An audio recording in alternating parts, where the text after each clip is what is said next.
Roy Suryo CS tamat.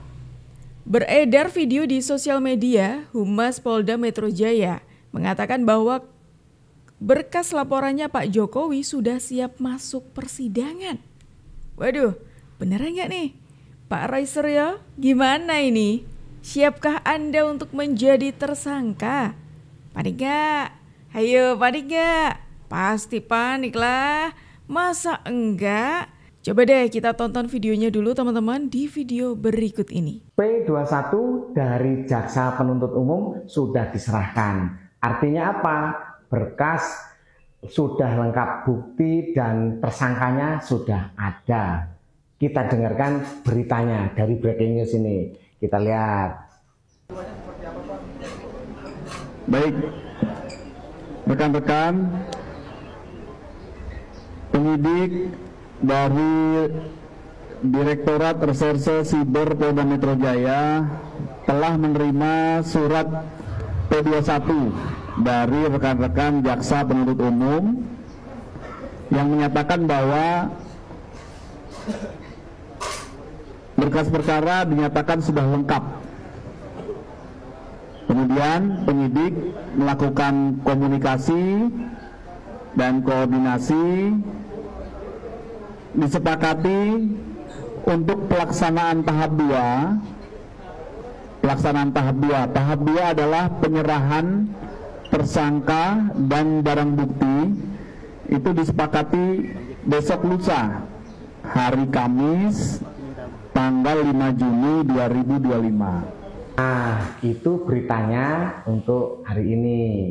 Sudah P21 ya.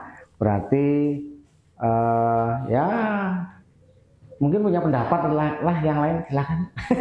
Oh, ini pernyataan dari Humas Polda Metro Jaya teman-teman, yang menyatakan kasus ini sudah masuk di P21 alias sudah bisa masuk di persidangan. Pertanyaan saya, kan tidak dijelaskan tadi ya, ini kasus apa gitu kan, dan kita coba mencari tahu teman-teman. Ternyata setelah kita ulangi, dan ternyata kita menemukan fakta baru kalau yang dimaksud P21 itu bukan kasusnya Pak Jokowi, tapi kasusnya Nikita Mirzani yang sudah masuk di P21 gitu ya, yang masuk di tahap P21. Ini ada pernyataan lagi. Penyidik dari Direktorat Reserse Siber Polda Metro Jaya telah menerima surat P21 dari rekan-rekan Jaksa Penuntut Umum yang menyatakan bahwa berkas perkara sudah lengkap. Nah, ini kan sesuai dengan pernyataan tadi teman-teman. Jadi ini bukan kasusnya Pak Jokowi. Yang menyatakan tadi hoax gitu teman-teman ya. Yang menilai Pak Jokowi kasusnya atau berkasnya sudah siap naik ke persidangan itu hoax gitu.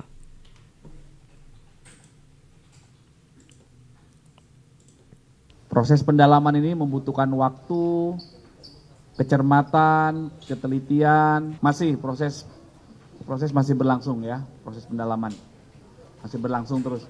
Oh, oke. Masih ya. Jadi sekali lagi rekan-rekan perlu kami sampaikan bahwa dalam setiap penerimaan laporan dari masyarakat, maka tahap awal yang dilakukan oleh tim penyelidik adalah melakukan pendalaman untuk mengetahui apakah peristiwa yang dilaporkan oleh masyarakat itu ada dugaan tindak pidana atau tidak. Nah, proses pendalaman ini membutuhkan waktu, kecermatan, ketelitian, ya. Jadi tim penyelidik saat ini masih terus mengumpulkan fakta-fakta, ya, guna mendapatkan cerita yang utuh dan lengkap yang telah terkonfirmasi dari semua pihak. Betul, ya, karena peristiwa yang ditangani di Polda Metro adalah dugaan pencemaran nama baik, ya, yang diatur di KUHP dan juga di Undang-Undang ITE. Oh, ini menarik nih. Kalau tadi itu kan hoax teman-teman ya. Yang barusan ini memang ini kasusnya Pak Jokowi. Soal ijazahnya Pak Jokowi. Dan menariknya lagi, Polda Metro Jaya menggunakan hasil forensik jadi bahan analisis.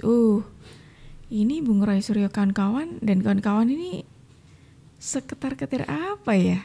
Nggak perlu buru-buru menetapkan tersangka itu. Karena menurut saya ya, ini kasus ini nanti jadi banyak sekali tersangkanya nanti. Ya.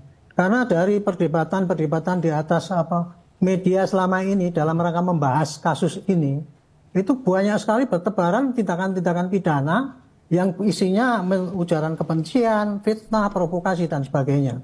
Dan itu polisi itu ya, satu ada LP, dia akan cari bukti-buktinya.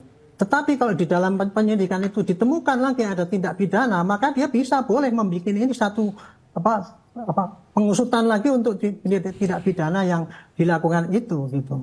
Dalam rangka untuk pembuktian pada masyarakat bahwa setiap tindak pidana itu harus diklarifikasi apakah ini betul apa tidak dan harus dibawa ke persidangan. Menurut Anda akan ada banyak tersangkanya tadi? Saya yakin akan banyak. Termasuk inisial-inisial yang sebelumnya tadi disebutkan, yang beredar? Iya, saya yakin itu makin banyak gitu. Oke. Nggak perlu buru-buru menetapkan tersangka itu. Karena menurut saya ya, ini kasus ini nanti jadi banyak. Sebelum lanjut, aku mau ngingetin kalian dulu. Jangan lupa di subscribe channel ini dan pastikan kalian share video ini supaya kalian tidak ketinggalan info terbaru dari kita. Oh, ini ada penasehat ahli Kapolri teman-teman yang menilai bisa jadi nih nanti tersangkanya itu lebih banyak dari ini. Karena kan ini kasusnya masih berjalan gitu ya. Bisa jadi nih ada tambahan-tambahan lagi ketika ada bukti baru yang diterima oleh kepolisian. Karena kita sudah tahu lah ya siapa kayak orang-orang di balik ini semuanya gitu. Ini ada lagi nih orang-orang mantan konseptor korlap. Mantan korlap di salah satu calon waktu itu membocorkan bagaimana permainan di dalam politik Indonesia. Tuding yang tidak berdasar dan tidak berdata. Yang terlibat dalam itu kan Pak Rosyuryo dan teman-temannya. Ya. Ada yang lain lagi gitu. Banyak. Itu ibu-ibu. Maaf ya, saya minta maaf. Oknum-oknum relawan Anies semuanya. Ini berarti di balik proyek ijazah ini ada relawan Anies gitu? Oknum-oknum, tidak semuanya. Yang sakit hati dengan Jokowi, yang dibawa oleh Kojenudin, dibawa oleh Rosyuryo dan kawan-kawan untuk aksi di UGM, aksi di mana-mana. Ini orang-orang, coba Om Irjen tanya, kenal Frit Alorboy tidak? Waktu demo di KPU, saya yang pimpin mereka, saya yang korlap. Gulingkan Jokowi di depan KPU, Bawaslu, DPR. Saya korlap utama, demo pertama, demo kedua, ketiga baru saya lepas, saya kasih ke orang lain. Itu grup namanya Civil, sekarang mereka sudah buat namanya koalisi. Itu dari dasarnya. Koalisi apa? Yang itu koalisi yang di grup ada Om Rosyuryo dan sebagainya. Apa saya lupa grup itu. Koalisi Merdeka kah? Koalisi Kemerdekaan apa demokrasi kah? Apakah? Itu sebelum grup itu muncul, terlebih dahulu civil society. Kami yang buat, saya yang punya gagasan. Ide pertama. Berarti ini murni pasukan sakit hati barisan membenci sakit Jokowi hati. begitu. Itu orang-orang tuh. Ijazah ini hanya sebagai salah satu. Ya, alasan saja untuk menggulingkan Gibran, menghajar Prabowo supaya ketika ekonomi guncang mereka akan gulingkan seperti kasus 98. Target mereka Prabowo digulingkan, Gibran digulingkan. Itu. Sampai-sampai mereka ini melakukan berbagai macam cara untuk menggulingkan Mas Gibran dengan Pak Prabowo Subianto, mulai dari memecah belah, mulai dari membuat perseteruan di dalam antara Pak Prabowo dengan Mas Gibran. Terus sekarang ini muncullah seseorang yang pernah menjadi korlap waktu itu mengatakan, oh tujuannya tuh ini, oh pantas. Untungnya Pak Prabowo itu orang yang gak gampang pancing ya. Jadi ketika ada orang-orang yang pengen menjauhkan Pak Prabowo itu udah tua, udah tahu duluan gitu. Jokowi sekarang juga tangkap Jokowi sekarang juga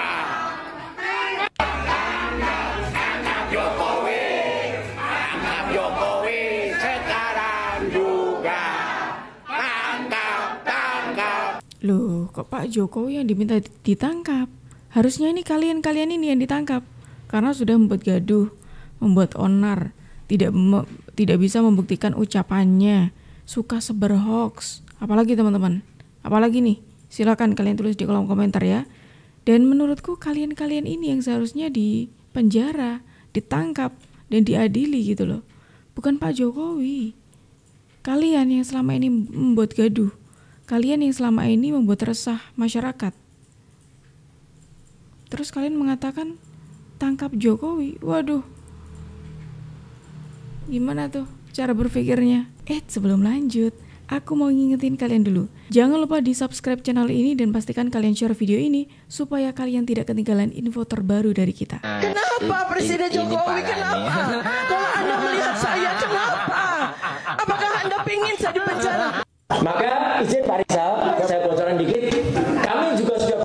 Kenapa Presiden Jokowi? Kenapa? Kalau Anda melihat saya, kenapa? Apakah Anda ingin saya dipenjara? Gak ada masalah Pak, gak ada masalah. Seandainya memang Anda punya ijazah asli dan karena itu saya mesti dihukum, gak ada masalah. Tetapi tolong Pak Jokowi, tunjukkan ijazah asli Anda. Tunjukkan, demi Allah, tunjukkan Pak. Kenapa Presiden Jokowi? Kenapa? Ibu sendiri yang suka berkata-kata kasar kepada Pak Jokowi seperti yang kita lihat di ininya aja ya. Contoh salah satu seperti ini. Berhasil nggak oplasnya, cukup tirus, cukup runcing. Itu komentar foto Ibu Iriana. Ada 2 foto Ibu Iriana. Yang satu pakai warna hijau toska sepertinya, terus yang satunya pakai warna merah. Terus ada lagi ketika Ibu Tifa itu menyinggung keluarganya Pak Jokowi, menantu dan juga putrinya Pak Jokowi dengan menggunakan caption seperti ini. Jasanya besar sekali sih, berhasil membuat anak Jokowi turun berat badan sebanyak 30 kilo. Tuh. Terus ketika Ibu Tifa itu mendapatkan komentar-komentar negatif soal Ibu Tifa, ya karena Ibu Tifa seperti itu, sudah memperlakukan Pak Jokowi seperti itu, kok protes, kok nangis-nangis, terus mengatakan, apakah Pak Jokowi rela dan ikhlas saya dipenjara? Pertanyaan saya ke Ibu, apakah Ibu rela dan ikhlas menghina Pak Jokowi, menginjak-injak Pak Jokowi, terus kemudian meminta bantuan Pak Jokowi? Bukan ikhlas sih, apakah Ibu nggak tahu malu? Lebih tepatnya itu. Sebelum lanjut, aku mau ngingetin kalian dulu. Jangan lupa di subscribe channel ini dan pastikan kalian share video ini supaya kalian tidak ketinggalan info terbaru dari kita. Maka izin Pak Rizal, saya bocoran dikit. Kami juga sudah berpikir dan sedang kami pikirkan untuk meneruskan. Kami akan cabut BAP-nya. Oh iya? Iya, BAP kalau Pak Rizal membersamai kami dan teman-teman semua ada, kita cabut BAP bersama-sama. Yang kemarin itu. Tidak ada keharusan BAP itu ada. Karena itu dan begitu tidak ada BAP yang bisa diolah sama dia. Dia tidak BAK, berita acara itu tidak bisa jalan kasusnya. Loh. Ini semakin menunjukkan geng Anda itu ternyata ketakutan ya. Mulai dari sembrono dalam berkata, blunder. Kemudian saat ini Bung Roy Suryo itu pengen mencabut BAP-nya supaya ini nanti mereka tidak ada yang diteliti lagi lah gitu. Oh, supaya Anda cari aman gitu. Cari aman begitu maksudnya. Waduh. Ya udahlah Bung Roy dan kawan-kawan. Kalau memang bersalah, tidak usah menghindar lah. Tidak usah menghindar gitu. Gak usah mencari-cari alasan begini begitu. Kita sudah tahu kok semuanya. Iya kan teman-teman? Gimana nih kalau menurut kalian? Silakan tulis pendapat kalian di kolom komentar dan terima kasih karena kalian sudah menemani aku dari awal sampai akhir. Aku Jup pamit undur diri. Sampai jumpa.